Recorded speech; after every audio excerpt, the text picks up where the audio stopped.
kind of where I'm coming from. You, sir. Yeah, you had mentioned some of the things we all are frustrated with, the ineffectiveness of certain government agencies, et cetera. I understand where you're coming from.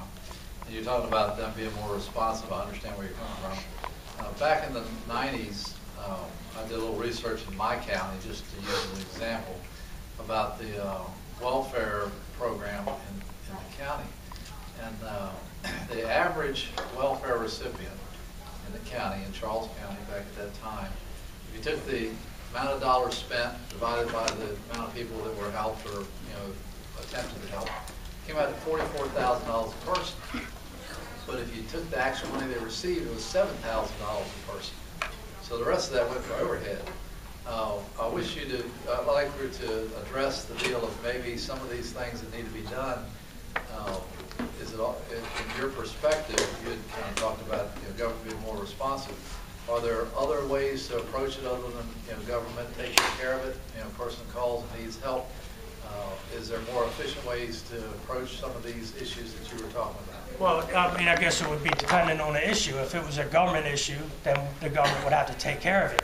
If it was a private issue, say like a healthcare, which I think that we have no business legislating unless we're going to give it to people for free.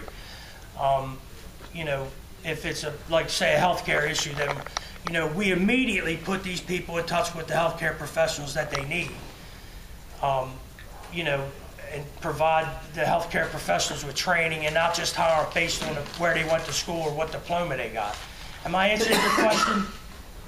Am I answering your question? I mean, private partnership in that is going to be key, but we can't privatize the industry because then that's where all the fraud comes into play, and the kickbacks, and then the unfairness in government things just spirals out of control.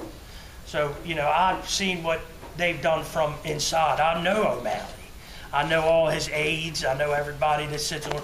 I lived in the same neighborhood as them.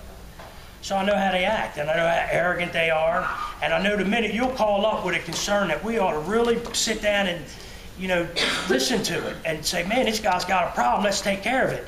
They'll laugh at you. You know what I mean? We can't do that. We got to have government that's responsive to what the people needs. After all, you guys are paying a lot of money for it. I know I paid a lot. My family's paid a lot through the incompetence of the Department of Health and Mental Hygiene in processing applications. The state just settled a lawsuit.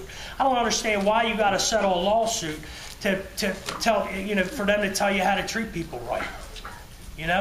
The state wasn't processing these applications right. They knew it, but yet it's just like it came up, and now.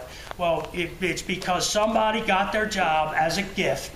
And they don't follow it up. There's no oversight on anything anymore, and there's no responsibility, and there's no accountability. How would you change that? Start indicting them. Get the grand jury to do their jobs. File charges. These people you can't deny a fireman or a cop a pension after you've been injured in the line of duty after you've been convicted or a politician's been convicted of crimes while in office, but they can scoop with their pension. But we got to fight for ours, and then they submit fraudulent affidavits and commit perjury to the court. This is our government doing this. And I mean, I'm not the only one. That's what prompted me to come out and run, was listening to people who, I just talked to a lady the other day. And I read her story. Her son, it was a case of excessive force by the police. Her son got killed. These cops that responded to that incident should be on trial for murder right now. And I'm pro-public safety. We got to start, taking care of these things. But, we can't cover up. When the state's wrong, the state's wrong. We shouldn't be coming in taking people's property. If we stop making people think that it's us against them or the state against them, and we're all in this together, and we cooperate with each other, we're going to be able to work together and then solve these problems. I'm no mental health specialist, although people might say that I am because I'm running as a Republican for governor. But, my deal was just to get the issues out here and let people know what's happening, When I signed up for this race, did I have an intention to win? I mean, I had about as much chance as any other Republican would in this state, but it's a Democratic state. But, they're trying to keep the issues that we have to present out of the public eye. So, of course, we don't even get recognized as being viable candidates. So what it's going to take, that's fine. We'll come out and meet everybody. We'll shake your hand. We'll listen to your problem. And, you know, we're not saying this is what we're going to do if we get elected. This is what we're doing now. We're approaching the grand jury with people's problems, helping them, showing them that, you know, there is an easy process. The U.S. Supreme Court Justice Marshall stated that the grand jury is the last tool that the citizen has to keep their government officials in check. Now, you call up and say if you had a issue with one of your elected leaders,